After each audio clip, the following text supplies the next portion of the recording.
Call the meeting to order. Please stand for the pledge. I pledge allegiance to the flag of the United States of America and to the republic for which it stands, one nation, under God, indivisible, with liberty and justice for all. Good morning, everyone. Morning. First item of business is approve the agenda. Mr. Chairman, I have a couple of additions, if I may, please. Okay. On the consent agenda, item number 3, we have add-on commissioners warrants this morning of $26,114.57. And then I would also like to add under the consent agenda, item number 6, which is also, you have a copy of it. It's a credit card payment as an auditor warrant, requesting approval of the February Sheriff and IT Department's Visa payments as auditors warrants on Friday, March 11th. It's due to a delay in processing their Visa card bills to the auditor's office. So that way I don't have to, if I do it this way, I don't have to bug you to get an auditor's warrant at the end of the week. So those are my 2 add-ons, if that would meet the board's approval. Mr. Chair, with those 2 additions, I'll move the agenda. Okay, is there a second? Okay. All in favor? Aye. Opposed? Motion carried. Approval of the consent agenda. Approve the minutes from 2/22/22.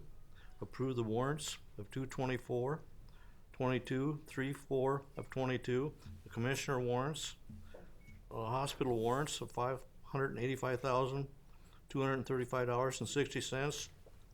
Approve the February treasurer's report and the credit card payment. Mr. Chair, I move for approval. Second. All in favor? Aye. Opposed? Carried. Dean, Wayne, you're up. Marty's going. Well, didn't know. We're attacked. That's a meeting.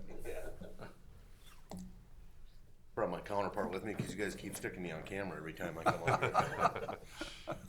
Is that why you dressed up? Yeah, you bet. I didn't even recognize I didn't either. I worked with him for a while.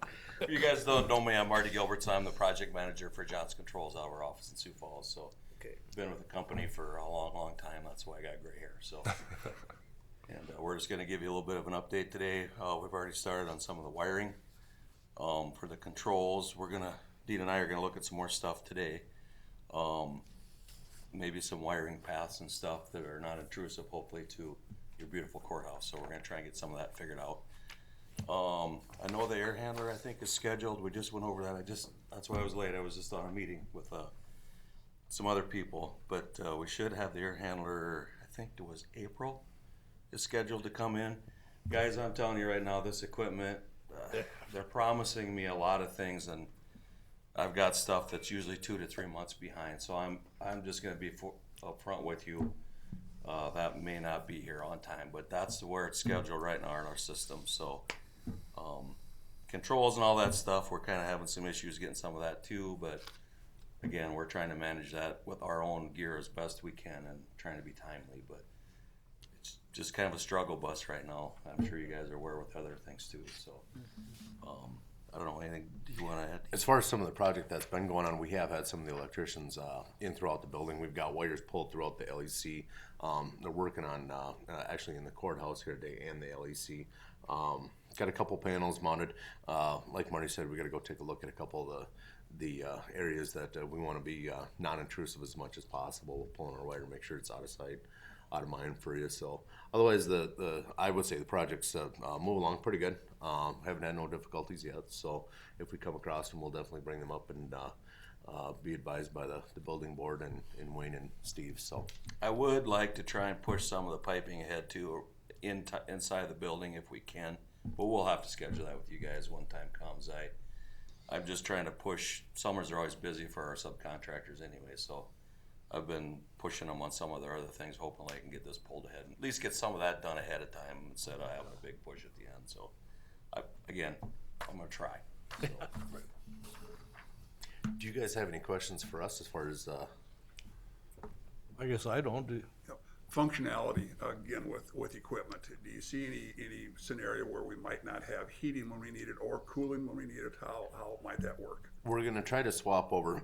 As far as the heating goes, we've got to run the boilers all year long for dehumidification up in the courthouse. So we're gonna try to swap the heating over one by one and try to line it up as we go. Obviously, that can be a little bit of a difficult process, so we might have to shut off a certain section of the courthouse at a time. Again, we're gonna try to be minimally invasive on that. So generally, we're gonna start picking a little bit of warmer weather to start swapping those over. And once we do, we get closer to the spring or whatnot. We try to keep it as pain-free as possible for the tenants in the offices. So. And chiller too, I about guarantee you that's a ways out. So that may come to a point where the weather might be a little bit milder. We might be in August or September. We might need a couple, 3 days there. We'll try and pick them with the team here in the building just to make sure that we can keep everybody as happy as we can. So we've both been doing this a while, so I know kind of, especially with the facility you have here, trying to run 24 hours a day was part of it. It's pretty important, so we'll definitely keep that in mind. Any other questions? Last one, with the placement of that outside condenser unit, then we've been in communication about we might want to make sure it's far enough out of the way so we can build onto the building possibly in the future. You're aware of that? No. That I hadn't heard, but I was gonna say, I think Tom is Okay. Tom is involved with that more. I think we're talking about pushing that pad further okay. away from the building just in case for a little bit That's not a of an huge thing. addition. But Just a reminder, that's why. yeah, no, I appreciate that. Yeah. Thanks, guys. Okay, if nothing else, we thank you for the update. Thank you. all right, thanks Appreciate guys. it. Nice to meet you, Marty. You bet. Thank you, guys.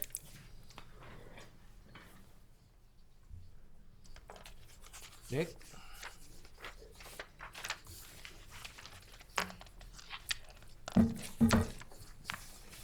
Morning.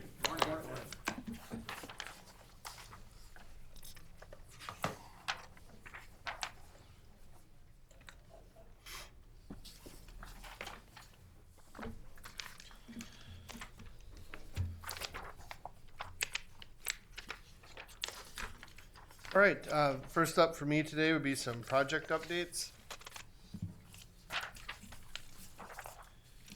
And on the second page would be my first update. That would be Prame Construction, our 2021 bridges. They started removing the one south of Island yesterday. So the railing was coming off when I was down there, so. Nice cold weather for that, but whatever, they're tougher than I am, so go for it. Then the next update I have, it's not on here, our gravel crushing project, they're gonna start like as soon as, they've got some equipment in there already, they're gonna start as soon as weather allows, so. So that's good news, so. So that's it for project updates for me.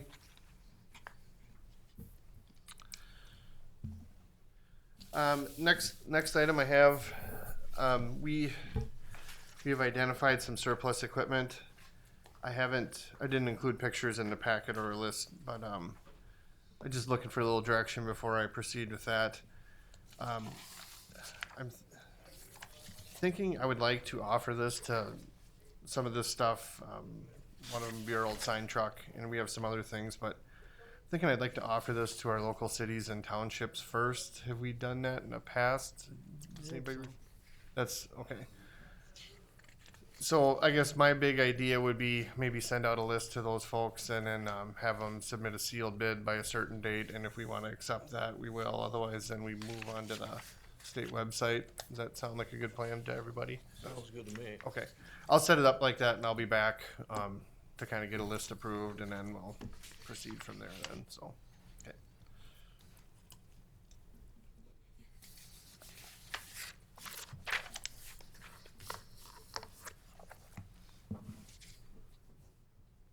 Okay.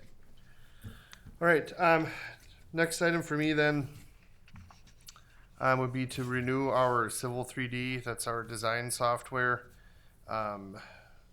Not to be confused with AutoCAD, they work together, but so this one would be the Civil 3D. We used to buy this stuff and run it for, I don't know, until they wouldn't support it anymore. That was the cheapest way to do it, but nobody will offer it that way anymore. I'm sure they make more when you renew it every year for the latest and greatest. So that's what we're stuck with now. So we got two prices here, and it's the same product. So I'm recommending a little bid of DLT Solutions for $4,306.14. Mr. Chair, move for approval. Is there a second? I'll second it. Okay, all in favor? Aye. Opposed? Carried.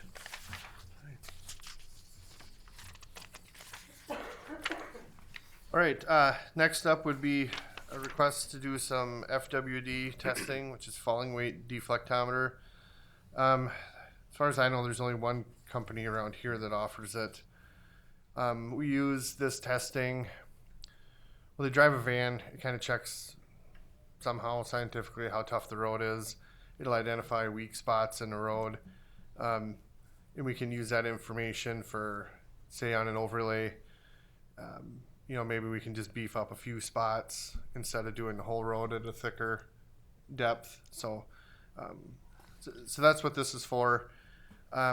If you remember, we had about this much done last year, and it's been a few years prior to that since we've done any. We got a pretty big wave of overlays coming here, and we'd like to get them tested beforehand to know what we need to do to them to get by. I expect this to taper off in the next few years. Like maybe it'd be such a thing, or we'd skip a year or two again before we do any more of this. So I don't think it's going to be like this every year going forward. But just wanted to throw that out there too. But I do think it's well worth the money. So you're intending to do this on the ones you plan to overlay soon? it'd be the next year one, so we can get the plans adjusted accordingly ahead of time. Yep. And then, for example, one of them, maybe it's two of them on this one, I can't remember, at least one. We've recently put that base one additive on. I kind of want to make sure I feel like that's performing like it's supposed to, so I know that if that's worth purchasing again going forward. So I would use it for that too. So. Nick, with this being the only company that does this, have you researched to see, I really get uncomfortable when there's a single provider. Mm-hmm. And then also, we've done it for a number of years, have you gone back and verified the accuracy of their test when we've had some different road projects? Do you think it's worthwhile? Yes, I think it's worthwhile. Their price hasn't really gone up much over the years.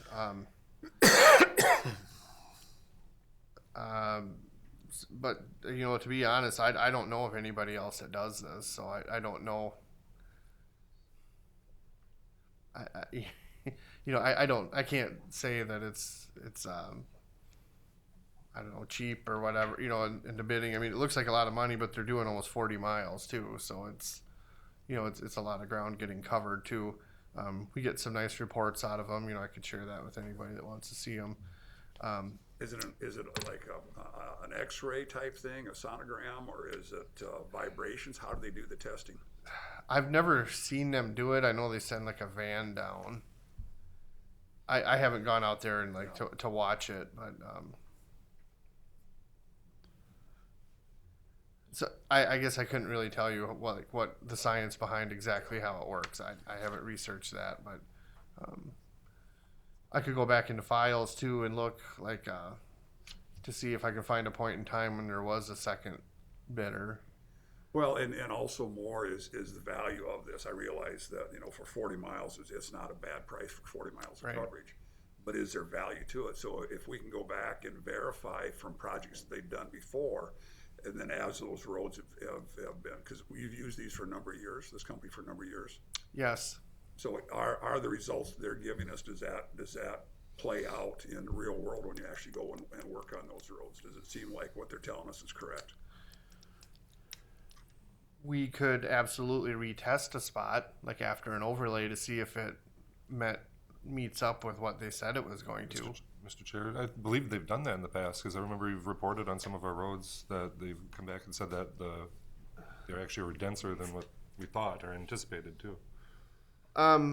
Maybe Dave had reported on that, but I remember hearing results on that in the past. Could have. I guess I can't sit here and tell you that I for sure remember that. I remember that sounds being like something he reported. would have looked at. So, But their price for doing this for 40 miles, if they can save us a whole bunch of overlay pays Oh for yeah, itself real 10,000. cheap, or 10,000 is nothing for in the world of overlays. You know, it doesn't. Right. Maybe a tenth of a mile is all Yeah, that gets you there. So I mean, if they hit this right on one project, I mean that pays for itself forever essentially. You know, so How many miles do we have of county highway? oh geez, I'd have to. Hard question, huh? Yeah, it's on a post-it note on the monitor on my computer because it comes up enough. I have county and gravel split down, but I Dave used to be able to fire that number off. I can't do that though. Yeah.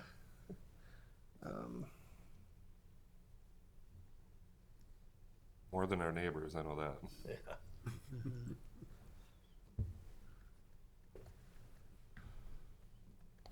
So what are your wishes? Okay.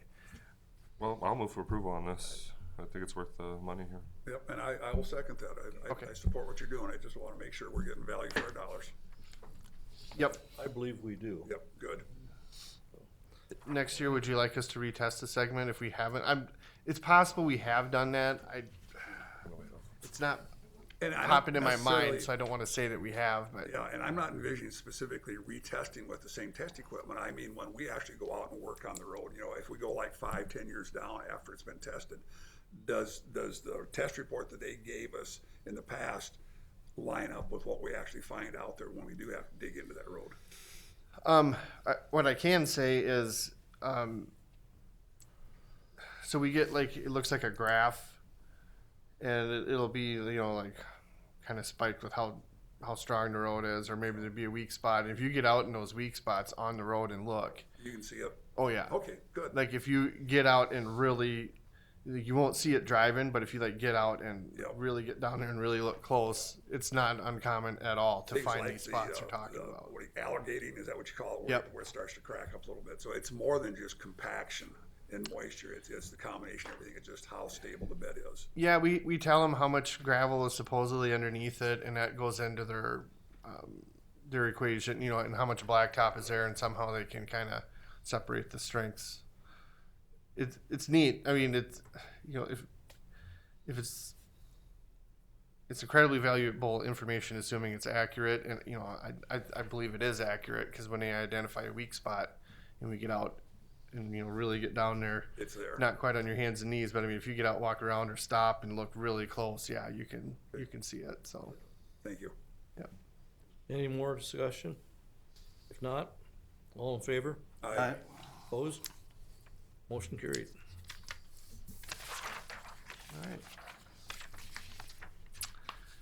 all right. Next up, I have a request to purchase a gutter broom attachment. It's for the broom we have.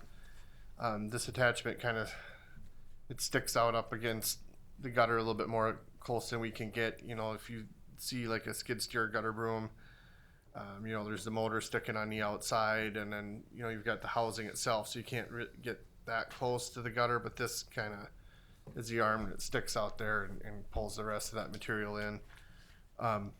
There's only one bid here because it's specific to the broom we have, but they are on state contracts, so the competitive bidding process has been in place already. Mr. Chair, I'll move for approval of the capped gutter broom attachment for the $3,664. I will second. Any further discussion? Hearing none, all in favor? Aye. Opposed? Can they deliver that, or What's that? is it around? We're gonna have to wait for it, or I didn't ask on that. Colin got me all these prices, so the next thing? yeah, I didn't ask on delivery. But yeah, I hope we can get it soon. But I didn't think to ask on that. So What type of projects do you use this equipment on? like our roads through towns where we got all the salt, sand, and whatnot. Well, I suppose the salt's gone, but we get sand piles up in the gutters and Yeah. leaves and whatnot, junk from over the winter, and we'll sweep them up, clean it up so it doesn't plug up the storm sewer.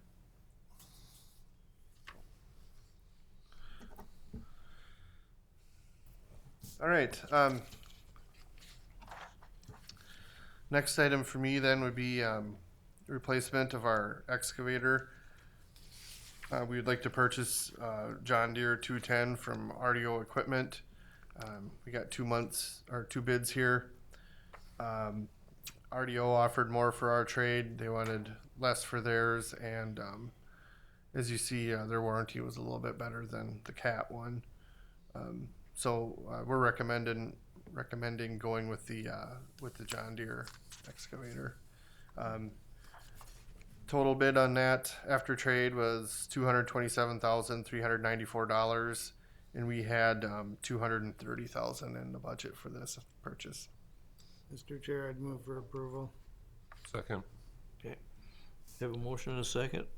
Any further discussion? Not, all in favor? Aye. Opposed? Carried. Same question. Is that, do they have one or gonna have to wait for it? With all that bigger equipment, I know you order it, and then I think they generally start to build it. I feel like trucks and motor graders are usually about a year out.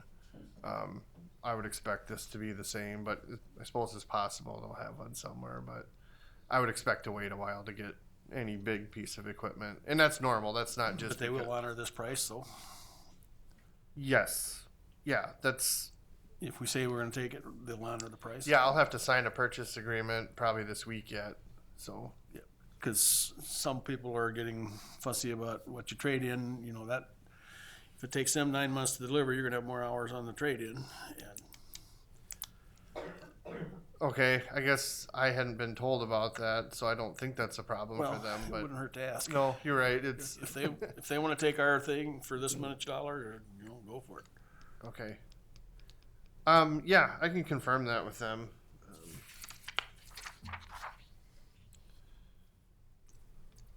But I think that's the way it's always been in the past. It might be, But things are going up so much so quickly right now that No, Les, you're right. Like, because like with our plow trucks, I mean, geez, we use them for how much longer after we bid it? But I understand things have changed quite a bit over the last, say year, especially. So, it's a good question to ask. So, I know somebody wanted to trade a pickup and they would not give them a price on their trade-in because they didn't know how many miles it was going to be before they got the new one in. You know? my in-laws had the same problem recently with the vehicle. They had. It's just like a moving scale. Like, they couldn't guarantee him a price, a trade-in price, because, like, well, we don't know how many miles to be on it when you get your new one. So yeah. if I remember right, the last few we've purchased have been real close to the same price. They've honored them exactly. So I'd like to assume that they just look at our hours and say, oh well, they're putting on about this many a year. You can only use it so much in a year. So figuring by the time they get it, I'd like to think they factor that into their trade-in, but okay.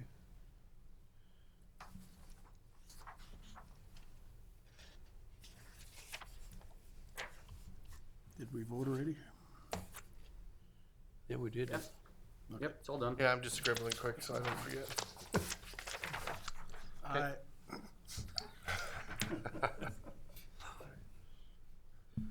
All right. Next up, if you recall in budget time, we budgeted some money to put a warranty on our Edgerton blade that's going to fall out of warranty, and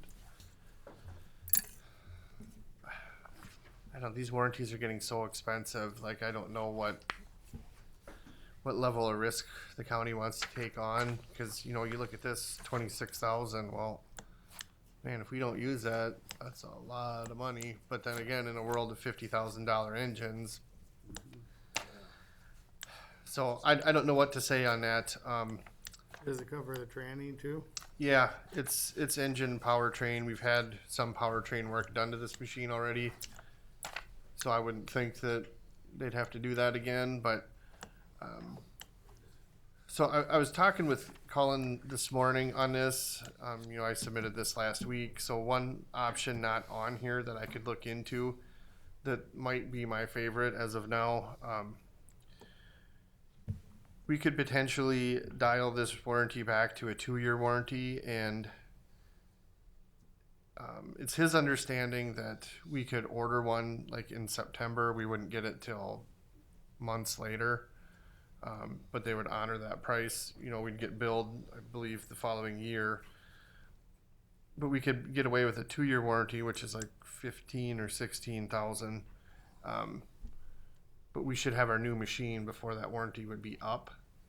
So that would be, $10,000 less than on the warranty. So I'm kind of thinking that might be the way to go. So if that's something that interests you, I'll get some hard numbers together and I can report back on that. But I think that's worth looking into. okay, I'll do that then. But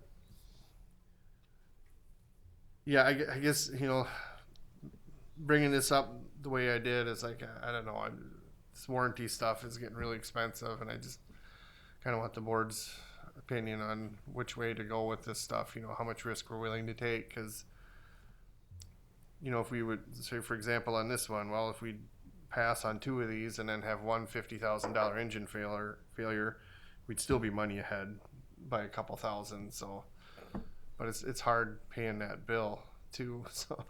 So just something to keep in mind. I guess I don't necessarily need anything today. I just wanted to start that conversation, get everybody thinking about it. Have you had it many fail?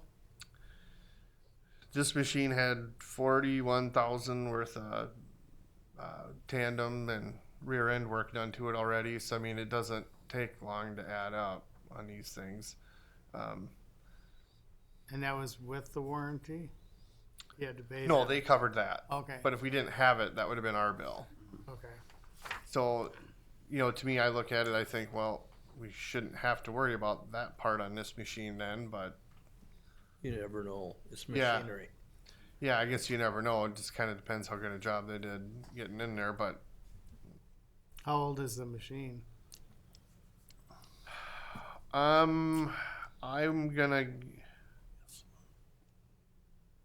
I think we will have had it for 5 years.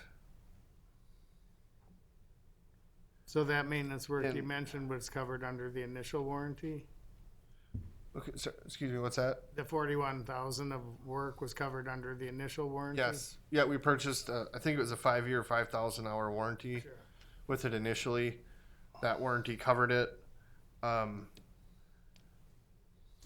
so I noted here that the current warranty expires in October, the end of October of this year. So I think that machine's 5 years old because I think that has a 5-year warranty on it. So, did I answer your question? I with think that? so. Okay. But based on when you mentioned getting the different one possibly next year, maybe you could even get a price on a 1-year warranty. Yeah, by a year at a time. And it would still, But it would take 2 years to get it, or wait a year to order it and then another year to get it, so. So this isn't our oldest machine. oh, okay. The oldest machine has I think a 7-year warranty on it, but so we probably want to do the other one first because on my memory I don't think that one's had the repairs that this one's had. So I mean, statistically that's the one with the real problems coming. Okay. So we'd want to replace that one first. So that one would be next year, and then so that would be a 23 purchase. This machine would be a 2024 purchase. Okay. But our idea, if we bought a 2-year warranty for it, it'd get us to the end of 24. So if we ordered this one, say in 23, Right. like September 23, it should be here. If it's here in the middle of 24, it should be here a little bit before that warranty's up. So I think that's probably going to be the best way to go. But I want to get the final on Hopefully that. supply chain issues won't be as much of an issue by then. Right. Yeah, definitely. But I think that's probably going to be the way to go. But I want to get my final numbers before I say anything. But Sure. that should work out. It should be a way to peel 1 year's warranty off of here. Okay. Still kind of make the world go around. So And Nick, you said originally it was a 5-year, 5,000, and this is a 3-year, 3,000. So are we normally putting 1,000 hours on per year? Is that pretty? roughly, yeah, it depends on snow and Right. blading. But yeah, I'm going to come back with a 2-year, 2,000 Right. option. But my question was, is it 1,000? Generally, it's 1,000 hours per year Roughly, yes. Yep. that we're actually using. Yep.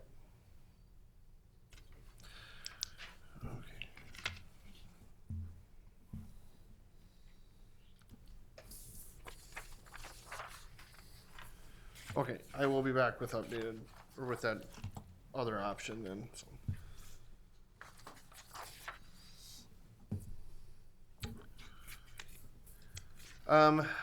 Next up for me would be some maintenance updates, and that would be, since we're not plowing snow, we've been working on clearing out ditches that have little brush and whatnot that have been catching snow in the bad years. So hopefully, you know, when we get a bad year, or who knows, maybe that'll be this year yet, but you know, hopefully those bad drifting areas aren't as bad as they've been historically. So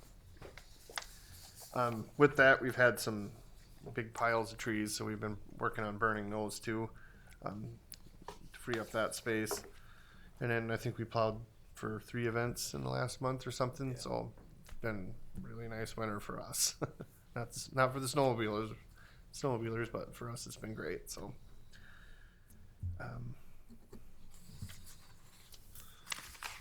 that's all I have for right now.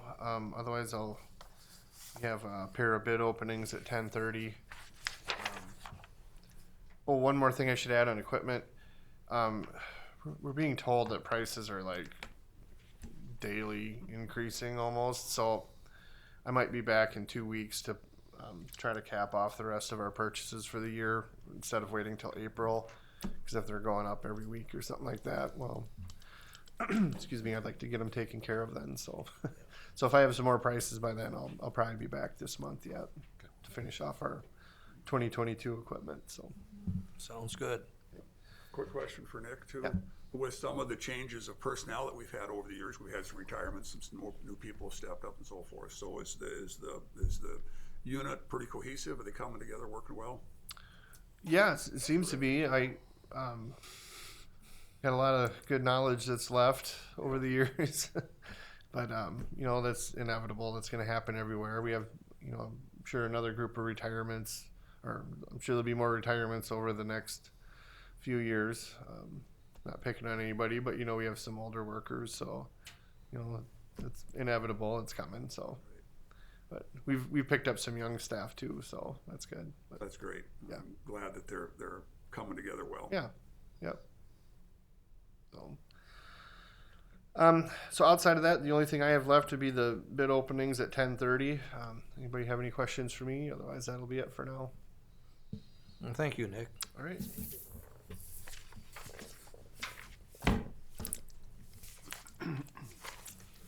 Amanda.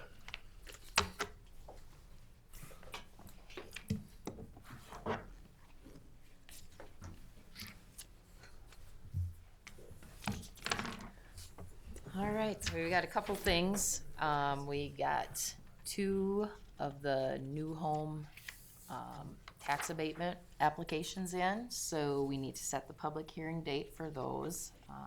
Clayton and Amy Johnson and Kyle and Elizabeth Wassink. And we're looking to get that scheduled for the next meeting on the 22nd at 10 a.m. I do have another application that just came in, so the assessors are working on doing some market value things. So maybe, I'm hoping by the next meeting, we'll be setting another public hearing, but. It's that time of year. Yeah, everybody, and they're anxious to get going. This new one, he actually called about it, and he said with prices increasing, depending on timing, they, you know, and weather, if it works out where they can start before this is approved, they said it's, you know, he's crunching the numbers to see if the abatement is worth the increased in price and cost. So again, that one, we're planning on it, but we'll see how things go with their building process and whatnot. So, yeah. But yeah, so we've got those 2.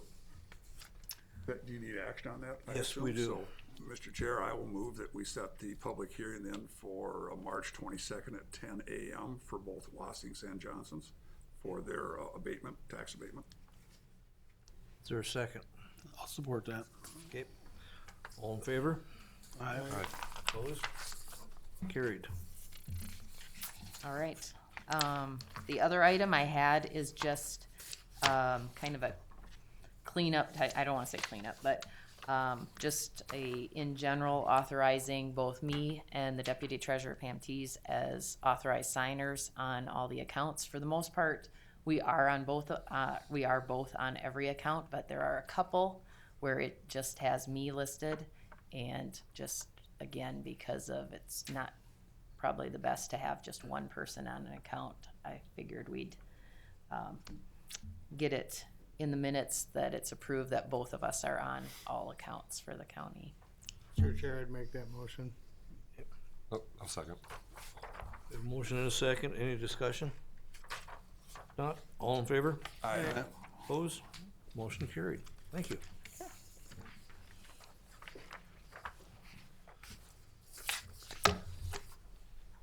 Kyle.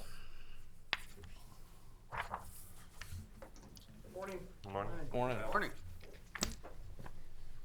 I don't have a lot today, just our 2021 feedlot annual report. Basically, this is just a summary of our activities for 2021. You can note on there, maybe, I don't know if you got color copies or not, but just on the upper portion, we're required based on our number of sites to do 7% inspections, which equates to 31.5 sites, which we did 32 inspections last year.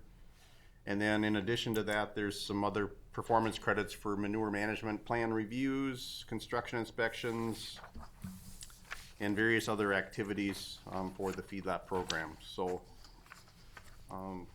any questions on the report? And then this report is reviewed by MPCA staff out of Marshall and other areas. And then they identify any discrepancies that we have and procedural corrections that we need to make. Did you find any problems? There's always a few. The biggest thing out there is typically producers are lacking in their record keeping for their manure management plans. Most of the producers know what they're doing. I mean, they've got a system where the manure goes on the corn ground that's chopped for silage, but yet you're required to have records of your manure tests, your tonnages that were applied, your nutrient management plan. And that's where typically your normal farmer is not going to have that information. They go to the local fertilizer stations for fertilizer based on soil tests, but that all needs to be in a nice, neat plan that's being able to be provided. So we tried trainings in the past where we've had producer meetings, giving them tools to have these plans, but it's something, unless you hire an agronomist, you're not probably going to have the plan that's required by the state rule. And that's kind of inevitable. I don't know how we can ever correct that, but we try to assist them the best we can without those. But I don't think anybody's wasting their manure and not utilizing the nutrients in it, but yet the rules require plans. Is it pretty costly for those agronomists? It depends on what package you purchase. If you can buy, or if you do a full nutrient along with your pests and all of that, it gets cheaper by the acre based on the number of acres you have. So there's a lot of variables. And typically they're required when they get a permit to have a plan. A lot of them will hire a consultant to do the plan for the permit requirement, but yet if you don't follow that plan ongoing, it doesn't do you a lot of good. So. Sampling the manure and sending it away is not the most fun job either. But that's usually the biggest issue. And then there's always a few sites that have some runoff issues that maybe could be addressed a little better. But management there again is the biggest thing. Mr. Chair, I'd move to approve the report. I will second. Okay, all in favor? Aye. Opposed? Carried. And then just financial wise, annually we get about, based on our number of feedlots, we get about $48,000 for the feedlot program. And then based on the work that's done, there's incentive credits that were given that equate to another few $1,000s annually. So that's what we're receiving to do the feedlot program work for the state. And then that money is forwarded back to Soil and Water, who Lance is the primary feedlot person doing these inspections from the office. And these amounts really haven't changed much for a number of years, have they? They have went down. Kind of the history is when we first did our feedlot inventory in 2000, we identified every site that had a barn basically and identified that as a feedlot. We were up around 560 for sites. Over the years, we've gradually eliminated those that didn't have any animals, or they've removed the sites, And we're probably gonna remove another 20+ sites to get down to around 400 over the next 4 years. So we're gonna be right in that 400 range for feedlots, so. But there are a fair number of sites that have went from, 50, 100 head to nothing now. And you see that when you drive around too, so. There's And some new that went constru- the other direction. Yeah, and new construction has been very slow also. We're not seeing the permits like we have in the past years. Any other questions for Kyle? No? Thank you, Thanks. Kyle. Thank you.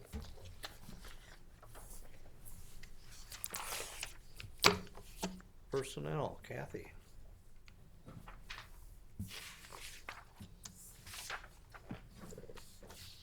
Morning. Morning. What I have for the board this morning is basically the county recorder job description.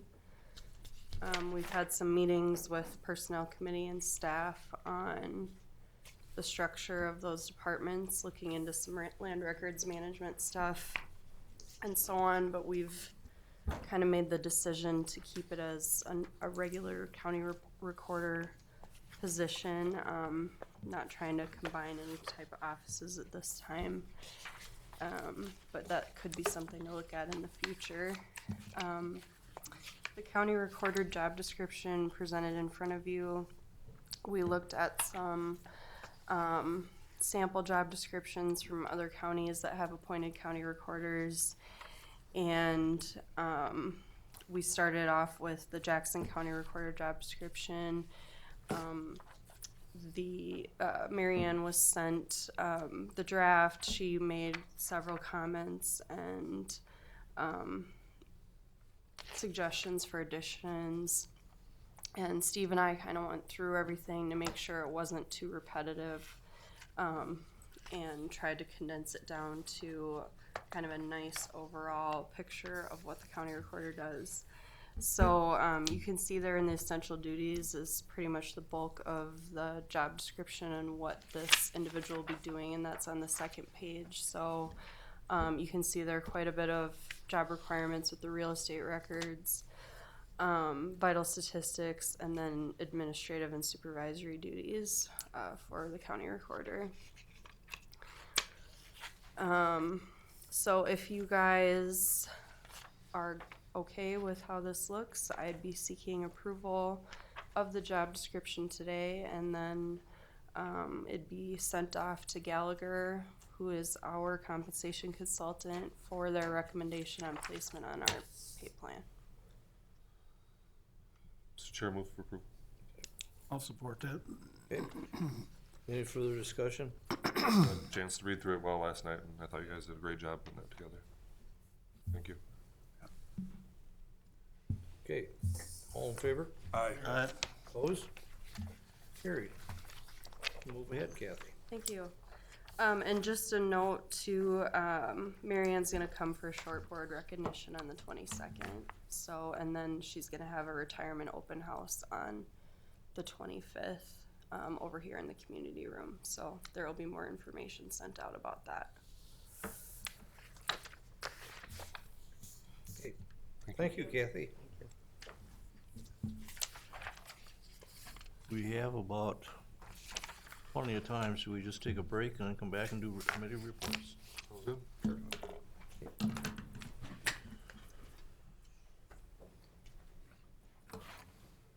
Good, Matt. For Exploring Southwest for the first time in almost 2 years. Senator Paul. Okay. Okay, back in session again, and we'll do our committee reports at this time. Dallas, would you like to start? Yeah, I can do that. February committee reports. Had a meeting with the Edgerton Chamber of Commerce on February 1, and they wanted to know a little bit more about what was happening in the county. And they have some good things happening in there too. February 8 was a regular meeting. February 16 was Plum Creek Library Board. And they're gonna, local library is gonna have a public forum on March 14. And that's the same night as the redistricting meeting. I don't know if that I didn't check the times on both of them, but I don't know if it affects anybody else but me. The State Library Services says that if they don't have control over the staff, then they're not a public library anymore. So they could lose a lot of funding at that time too. And Plum Creek would be completely out of it as well too. I Yes. understand. Lose a lot of funding and accessibility to the stuff that they get now. They needed a new board member, and I guess I was it. So I'm on the executive committee now for Brown Creek. Everybody else got a job title, and I just the member. So I'm the only member. They needed 5 on the board. So. So is Evan Schiller gonna go off of that then, or? This is his last year, and if they stay with part of the system, we need a new board member from that particular. It's could be there from either Pipestone or Edgerton, but I would assume since I am on there from Edgerton, it'd be more logical to have somebody from Pipestone, and it would theoretically have to be somebody that's on the board right now, On the library board? Okay. not just a community member. So. And February 22 is a regular meeting, and the 24th Fishbach meeting. To me, she seemed very personable, and I talked to a teacher at Southwest about her, and she said she is always very amenable to the group of Southwest kids that go there every year. The seniors take a class trip to the nation's capital, and she always hosts them, and she's very personable with that. So it confirmed my suspicion. So and that's the end of my report. We'll report on the legislative conference next month. So. Dan? On the 8th, we had our Veterans Memorial meeting. They have made some progress on that committee. They're talking about possibly having some land donated to them, but they weren't ready to really announce where that was at. It's somewhat in flux. I hope, in fact, we have another meeting coming up next week, so I think some of that will firm up. Also, they're still kind of looking at that one original design that they had. The eye. The eye design. There's a lot of people still kind of pushing for that, so we'll kind of see how that works itself out.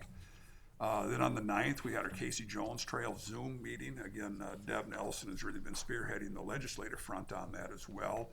And I've been working with Representative Schumacher, and he has agreed then to sponsor a bill then to bring us to the forefront, again, that we need more help for the Finance Senate. Again, as we mentioned, where we were the first designated trail back in '78, and here we're still really behind. So there's still, it seems like there's some momentum again now. We need to keep it going. So. Then on the 10th, then we had our Rural Minnesota Energy Board. We were asked by the CERTS committee to make a presentation. Jason Walker, had asked us to present on that CERTS group about power transmission, the need for it. So as you guys have all heard my feelings before about how important, and I know you guys agree as well too, we need that power transmission lines to get our electricity out. On the 11th, Southwest Mental Health Consortium in Marshall. It was our monthly meeting, a lot of what we had before, a lot of confusion about what's going on with Southwest Mental Health. A lot of us are just scratching our head here trying to figure out what's going on, and I don't know if we got any answers at this point. It seems to be a little bit of an enigma. So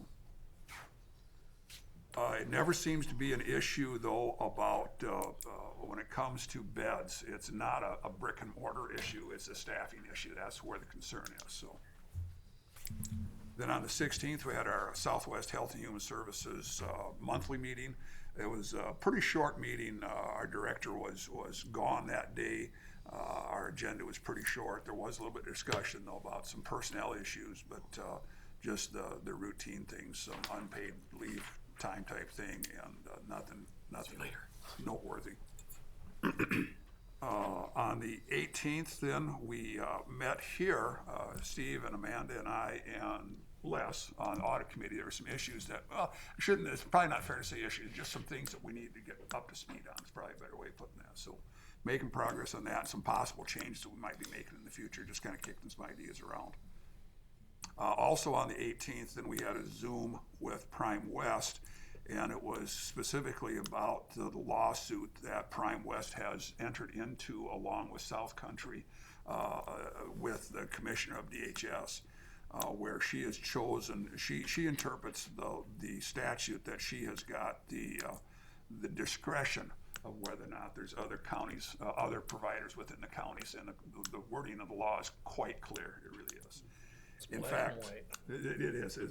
She doesn't have a leg to stand on. But to that, Jim Prisbel has asked, we're going to have a meeting set up then with the chair of the Senate Health and Human Services Finance Committee Friday. That'll be up in Park Rapids. So we're going to go meet with him and hopefully can impress upon him how important this is. If, as we all know, if we lose that ability to provide the service exclusively to our members, it's going to dilute the total number of people out there. It's going to make it difficult for Prime West to continue to operate.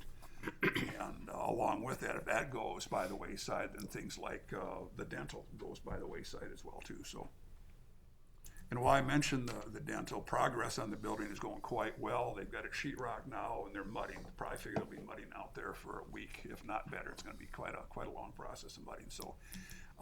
Al Olson intends to have the doors open, June 1st is what his goal is. So making good progress on that. Also then on the 21st, had my SMOC meeting down in Worthington. We did hire a consultant. Her name is Joelle. I don't pronounce her last name correctly. Hoft is not the correct pronunciation. And she is out of Golden Valley. She's got a great deal of experience with agencies. In fact, she had previously been to Worthington, to SMOC, in an audit capacity when she worked for the state as well too. So we're in very good hands there. We met with her last Monday. She came down, Tuesday, and she was introduced then to all the department heads in a group meeting, and then she spent the next day and a half with one-on-ones with them as well too, trying to get a good feel for the organization, trying to get some job descriptions put together and some long-range planning. So our contract with her is for 20 hours a week. She's going to try to, with travel back and forth, she's going to try to do as much remotely as she can, but we did ask her specifically to be there on the third Monday of every month in person, because that's when the board meets, and then spend that night and then spend the following Tuesday then with the staff. And her contract then is for 6 months and then not to exceed 20 hours per week. As we go forward, she'll also help us with the search committee too, and she stated right flat out that she has no intentions nor desire to be a permanent employee there. She is here just strictly as an interim. Then as we all know, as Dallas had mentioned too, on the 24th, then we met with Representative Fischbach, and on the 28th, we had our road and bridge meeting. Excuse me, on the 15th, we had union negotiations with the hospital. On the 16th, plant ops at the hospital, our hospital board meeting on the 22nd. On the 23rd, Highway 23 Coalition met. They're working with some people that are developing a new website, and they hope to have that up and going by next month sometime. The Pipestone to Russell project does have a Senate and House file, which has been introduced, so that is moving forward, and they're seeking the full amount for doing the full, reconstruction project, so hoping that moves forward. On the 24th, Prime Health met. 2021 panned out to be a pretty good year, but 4 counties are wanting to at least look at other options.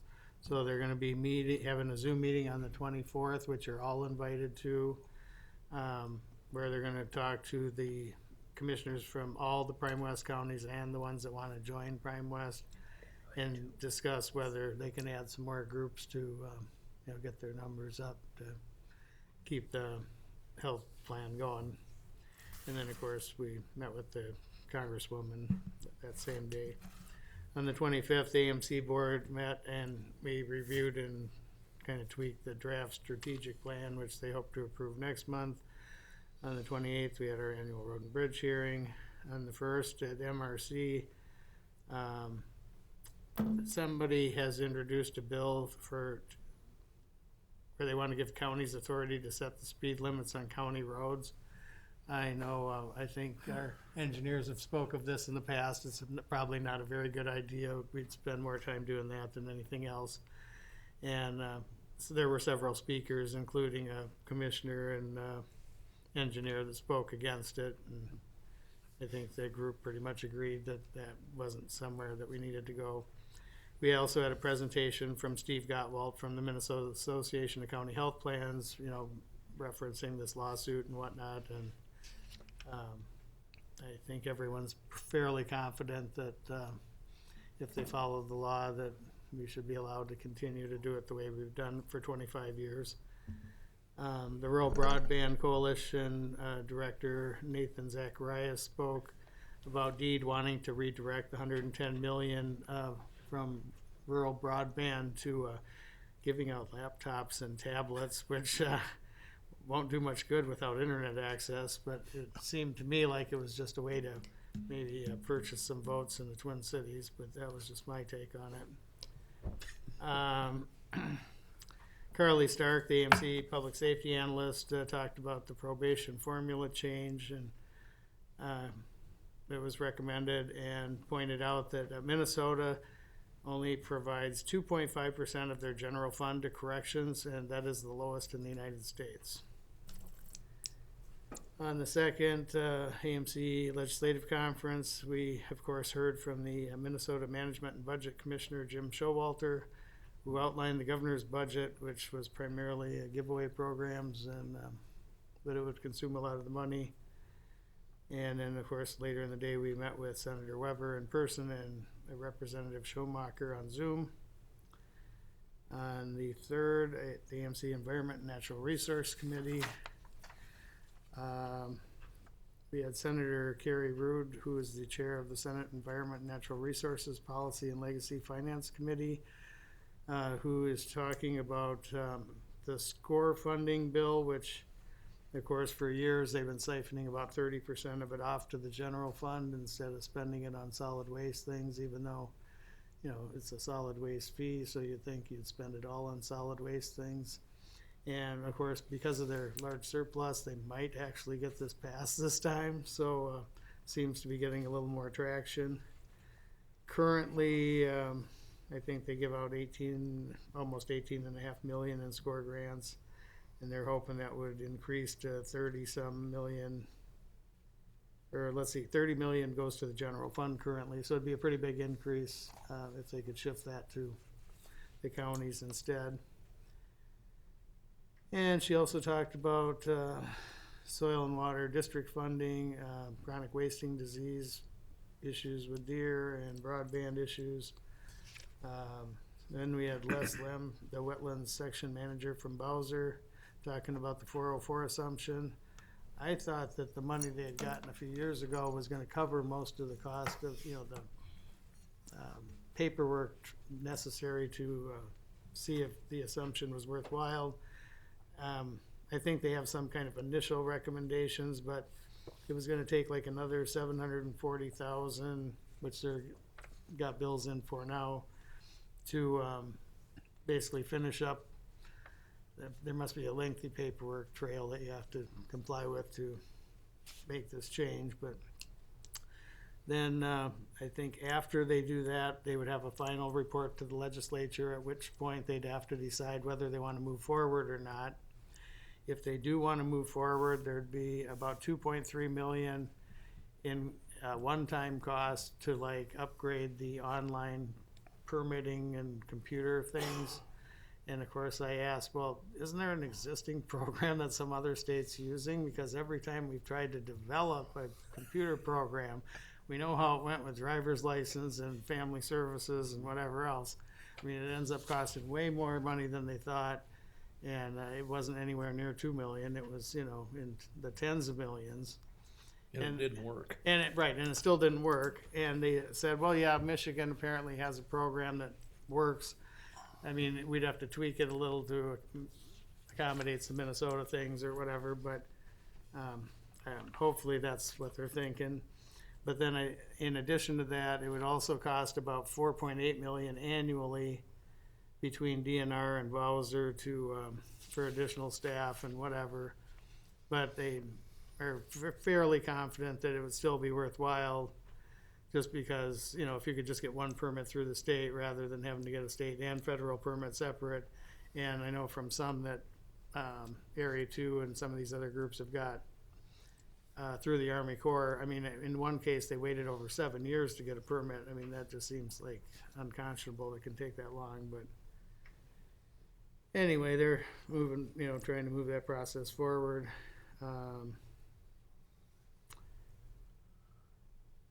Of course, we got public waters issues still ongoing with that Renville case. I don't think that much is gonna get decided until that gets resolved, but hopefully that works out in the county's favor, because if it doesn't, I mean, it's gonna cost all counties a lot more and a lot of headaches to, you know, just do ditch maintenance. And if you have to get a permit, you know, for every little ditch maintenance project. In some cases, some counties, I was just told yesterday by one that they've spent like tens of thousands of dollars for basically just to do a $3,000 maintenance project. You know, that makes no sense at all, that you should have to do that.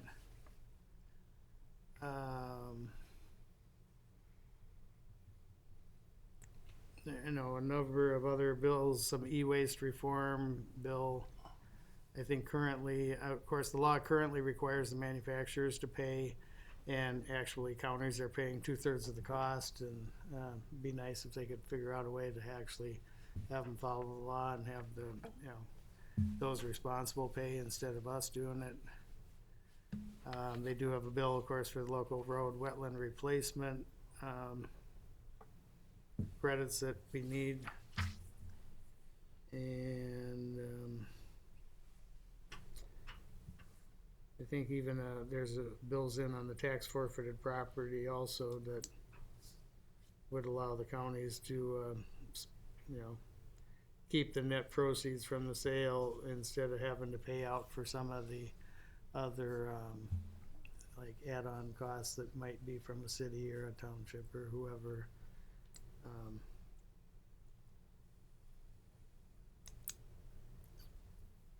Yeah, lots of different things to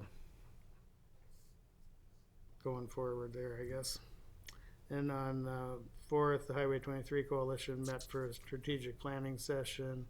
And I wanted to mention that their annual meeting is Friday, March 25th in Wake Park. Is Nick still here? You just stepped out. Okay, I want to ask if he can make it.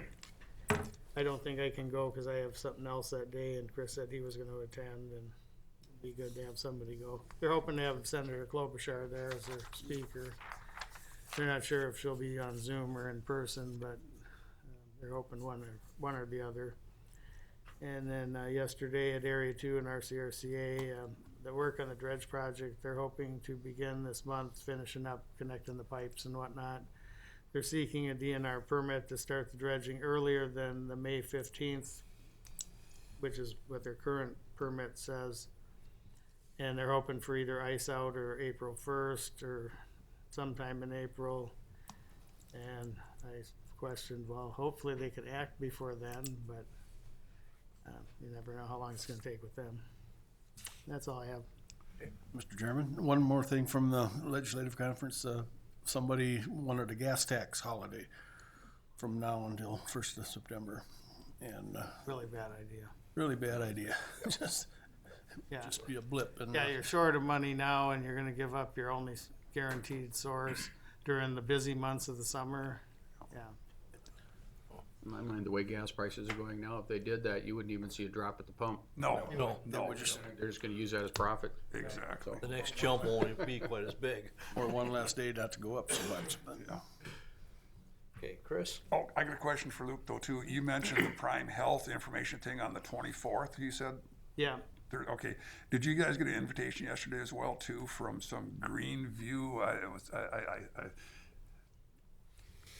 from Aaliyah Klitzy. Yeah, she's from Prime Health. Okay, but her address doesn't say Prime Health. Her address says some Green Velop Corporation out of Seattle. It had me. That must have been the company that she worked with. does so that. it's legitimate invitation anyway. thing. It is legit. Good. Yeah. I questioned that. I didn't dare open it yesterday, so now I can. Yeah, I went through the process and it was pretty fancy, you know, it makes it look like they're opening the envelope. And Yeah. the invitation comes out and whatever, but yeah, no, it's legit. Good. Thank you. You got it from her. I got mine from Leah yesterday. Right, yeah, it came from Leah. Yeah. I didn't see the other person's name on my invite. But yeah, it's from noon to 2 on the 24th. Okay, Chris, go ahead. Okay, on the 7th, I had the Nurse Family Partnership. Reporting that Blue Earth, they joined the JPA, and nurse there is getting to work. Everything's going good. Pipestone still has 0 referrals now. This is twice that I met with that committee that we've had no referrals. Otherwise, we've always had that. They said the referrals are down across all the counties because the WIC offices can't meet in person. So, and that's where almost all the gals that get in this program will get funneled from the WIC programs. So hopefully they can start meeting face to face again, and we can see an uptick in locally anyway. On the 10th, I had a personnel committee meeting. On the 14th, PCMC Executive Committee, we met with acute care there. Did Brad report on that at the hospital meeting at all, or I missed on the 22nd? I don't know. Well, long story short, they've contracted with acute care for a number of years to run the ER at the hospital there, but now we're able to find another doctor who, along with 4 other practitioners, is going to run the ER, so none of the family practice doctors have to touch ER at all. So, which that was a thorn on their side, was having to do calls in ER and stuff like that. So that's going to free them up. And when we met on the 14th, they had the director and then was it 3 other physicians, I think, hired out of the 4. So that should be filled by now. We didn't know what to expect, what the resistance was gonna be, but he took it very well. Yeah. And offered to fill in any vacancies and work with us, so. Left on good terms, or leaving on good terms. Yeah, PCMC is paying just under $1 million a year for that contract.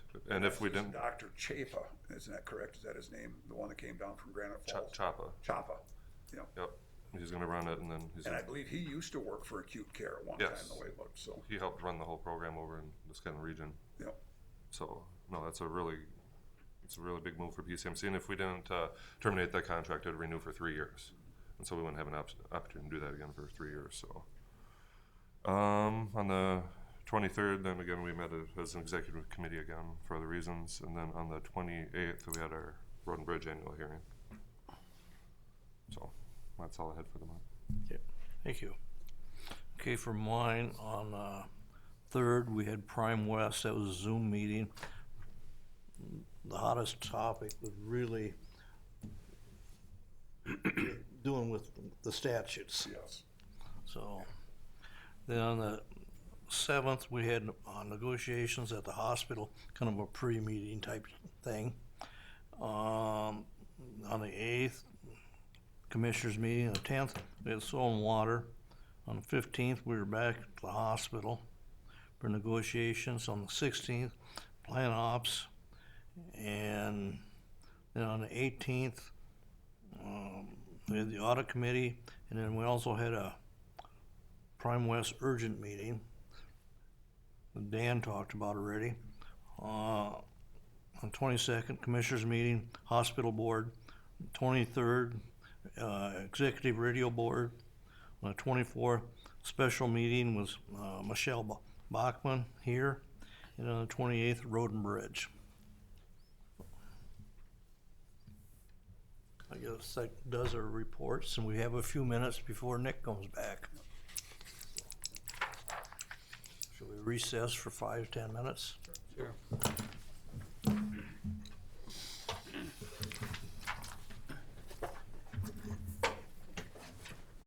Luke? Okay, we're back in session. Okay, at this time, we have our bid opening.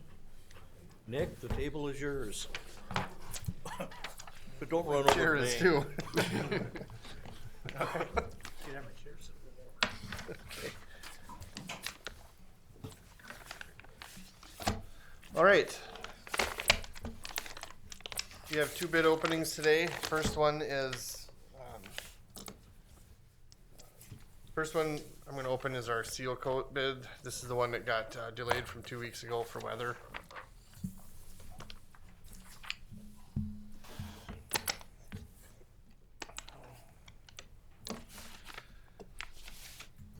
All right, looks like we got two bids for the seal coat projects. The first one, it doesn't have a bidder name on the envelope, but it is a sealed bid.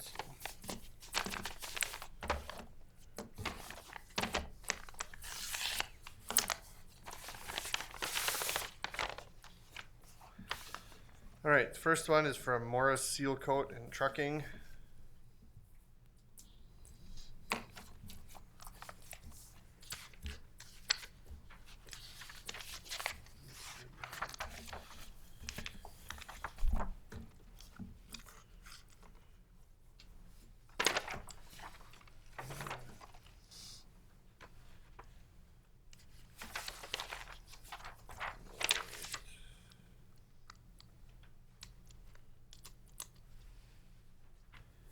All right, their bid, $483,690.01. $483,690.01. They have both addendums in there.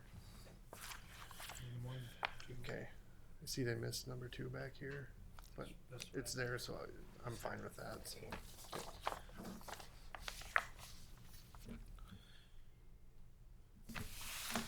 All right, next bid is. Oh, okay, I looked wrongly. Okay, never mind, I got it. Okay, next bid is from Aztec Corp out of St. Cloud.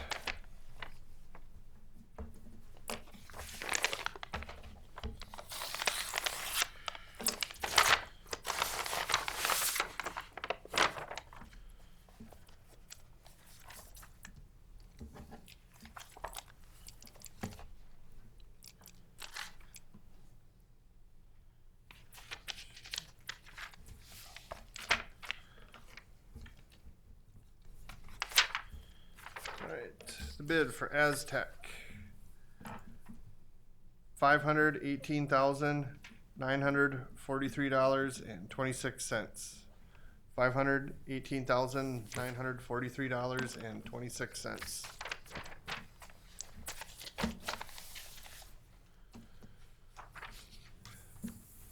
All right, engineer's estimate for this project.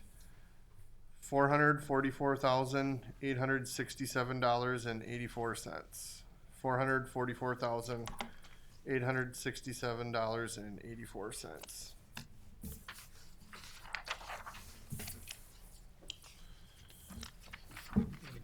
Bonds are good. All right. Mr. Chair, and County Attorney Sandy, any problems at all with her name not being on the outside envelope? That's not an issue at all for us? Good.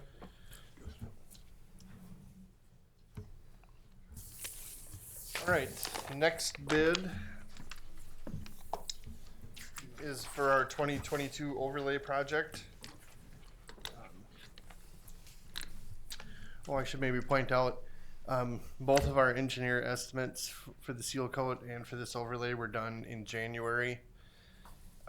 That's what we submitted to the state with our plans, so fuel prices were drastically different then, so I guess I expect both of the bids to be over our engineer's estimate, and that's why, so. But we'll check bids and confirm that the math is right, and then I'll have a recommendation. So for the 2022 overlays, the first bid is from Central Specialties out of Alexandria.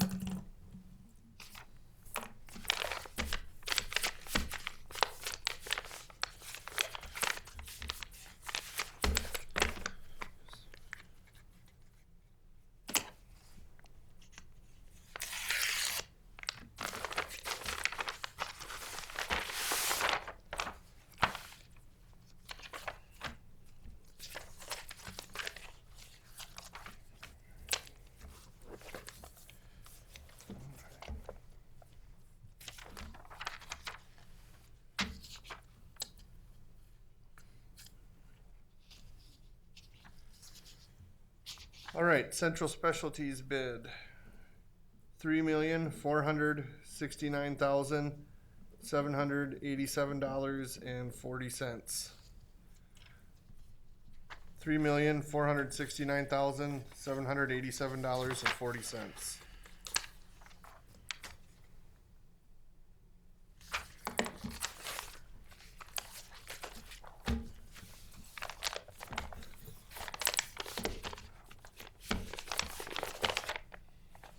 Next bid is from Dunnick Incorporated out of Prinsburg.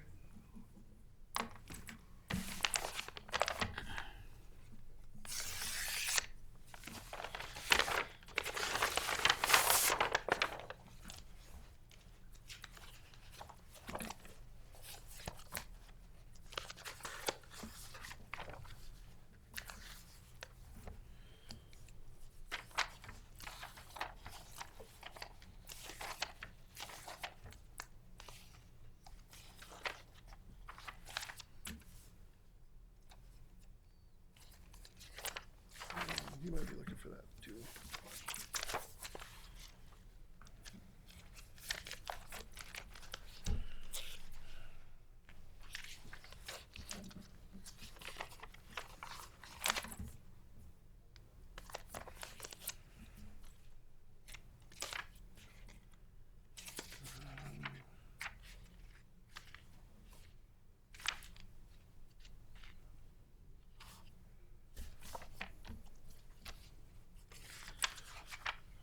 Here we go.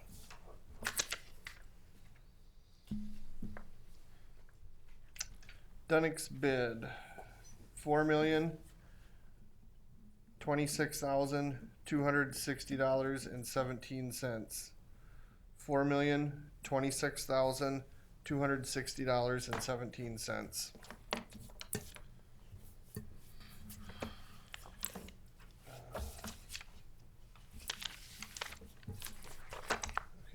That check out too? Yeah, it's all check out too. Perfect.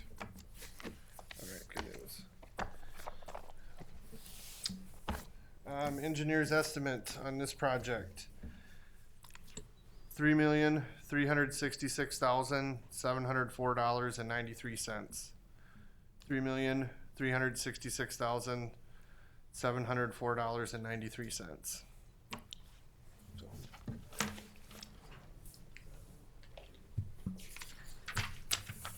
All right, well, we're gonna run back and check prices. I know we were asked yesterday multiple times when this would be awarded. I suppose with escalating fuel prices, you know, sometimes like with the state, it takes a month to get it awarded, so they gotta bid some speculation in, so. I'm sure it'd be best if we could award today, so I'd like to wait and, check out our prices with the low number of bidders.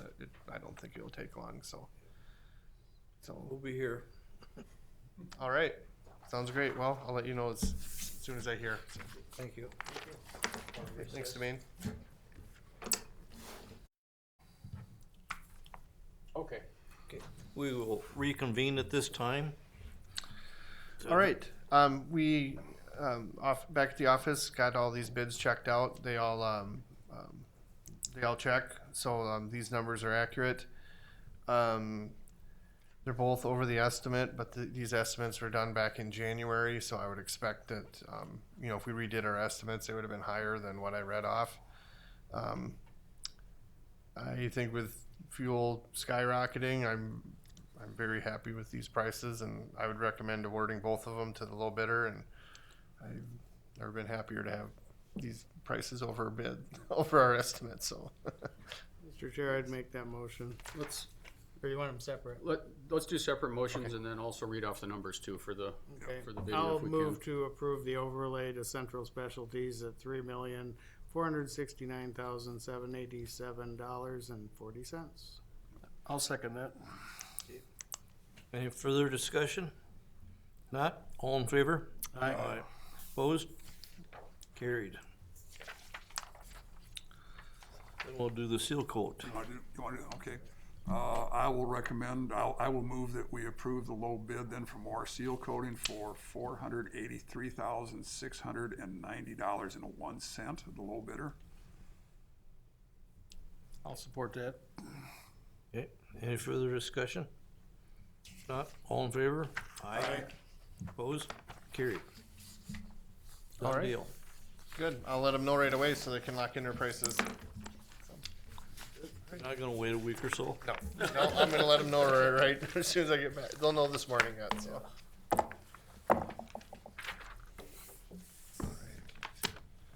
Anything else for me? Further business has come before this board. I have nothing, Mr. Chairman. Move to adjourn. Second. Okay, we stand adjourned.